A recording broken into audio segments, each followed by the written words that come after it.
ବର୍ତ୍ତମାନ ବାଦାମ ଲଡ଼ୁ ବନାଉଛି, ଯେଉଁଟାକି ମୁଁ ଗୁଡ଼ରେ ବନେଇବି। ପଶୁ ଆମର ସବୁବେଳେ ଚକୋଲେଟ୍ ଖାଇବାକୁ ଭଲ ପାଉଛି। ସବୁବେଳେ ତ ତାକୁ ଚକୋଲେଟ୍ ଦେଇ ହେବନି, ସେଥିପାଇଁ ମୁଁ ବାଦାମ ଲଡ଼ୁ ବନେଇ ଦେଉଛି। ଗୁଡ଼ରେ ବନାହେବ। ବାଦାମଟା ବି ହେଲ୍ଦି, ଗୁଡ଼ଟା ବି ହେଲ୍ଦି। ବାଦାମକୁ ଭାଜିଲା ବେଳେ ଆମେ ଲୋରୁ ମିଡ଼ିୟମ୍ ଫ୍ଲେମ୍ରେ ବାଦାମଟା ଭାଜିବା, ଭିତର କଞ୍ଚା ନ ରହିବ। ହାଇ ଫ୍ଲେମ୍ରେ ଭାଜିଲେ କ'ଣ ହେବ ନା, ବାଦାମ ଉପର ଭାଜିଲା ପରି ଦେଖାଯିବ, କିନ୍ତୁ ଭିତରୁ କଞ୍ଚା ଥିବ। ଦେଖନ୍ତୁ ବାଦାମ ଏଠି ଆମର ଭାଜି ହେଇଗଲାଣି। ବାଦାମ ଭାଜି ହେଲା ବୋଲି ଆମେ କେମିତି ଜାଣିବା ନା, ବାଦାମ ତ ଚୋପା ଗୁଡ଼ାକ ଦେଖନ୍ତୁ ଛାଡ଼ି ଆସିଲାଣି, ଆପେ ସେ ଛାଡ଼ି ଆସିଛି। ଭାଜି ହେଇଗଲେ ସେ ଆପେ ଛାଡ଼ିଯିବ। ଯେପର୍ଯ୍ୟନ୍ତ ସେ କଞ୍ଚା ଥିବ ବାଦାମ, ସେ ପର୍ଯ୍ୟନ୍ତ ଚୋପା ଜମା ବି ଛାଡ଼ିବନି, କଷ୍ଟରେ ଟିକେ ଛାଡ଼ିବ। କିନ୍ତୁ ଭାଜି ହେଇଗଲା ପରେ ସେ ଆପେ ଚୋପା ଛାଡ଼ିଯିବ। ଦେଖନ୍ତୁ ଚୋପା ଗୁଡ଼ାକ ଆପେ ଛାଡ଼ି ଆସିଲାଣି। ବାଦାମ ଆମର ଭାଜି ହେଇଗଲାଣି।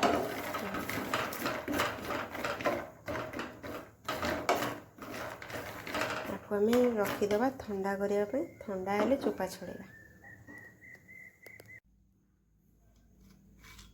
ବାଦାମକୁ ଟିକେ ଛେଚିଦେବା, ସେ ସବୁ ଦିଫାଳ ହେଇଯିବ।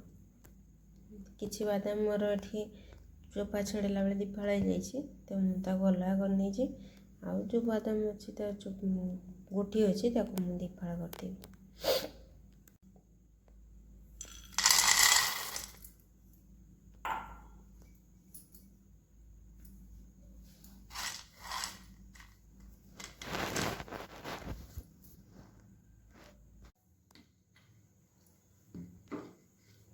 ପ୍ୟାନ୍ରେ ପ୍ରଥମେ ମୁଁ ଗୋଟେ ଚାମଚ ଘିଅ ନେଇଛି।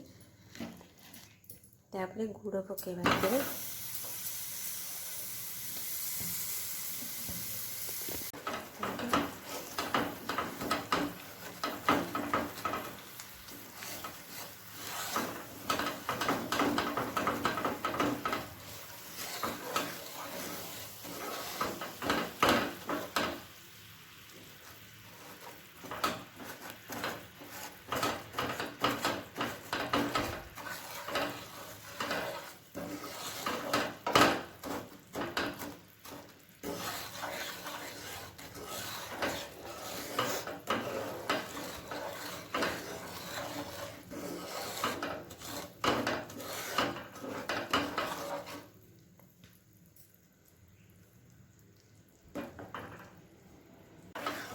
ଗୁଡ଼ ପାଗ ବର୍ତ୍ତମାନ ହେଇଗଲାଣି।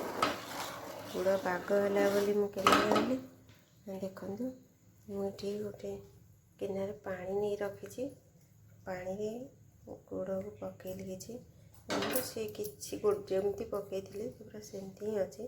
ତାକୁ ମୁଁ ହାତରେ ବଳି ଦେଉଛି, ସେ ପୁରା ଚକୋଲେଟ୍ ପରି ହେଇଯାଉଛି। ଦେଖନ୍ତୁ, ଚକୋଲେଟ୍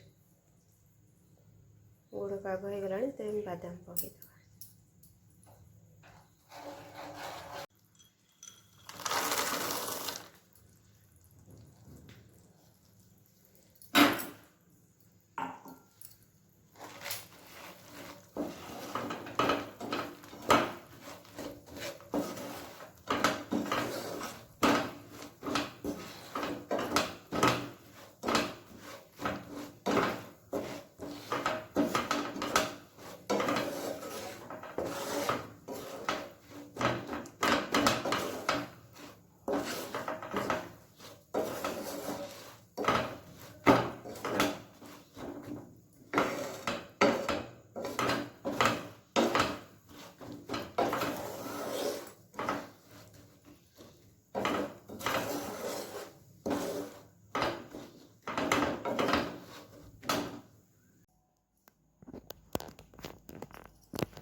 ଯେଉଁ ବସୁର ଚିକି ରେଡ଼ି ହେଇଗଲାଣି ବାଦାମ ଲଡ଼ୁ।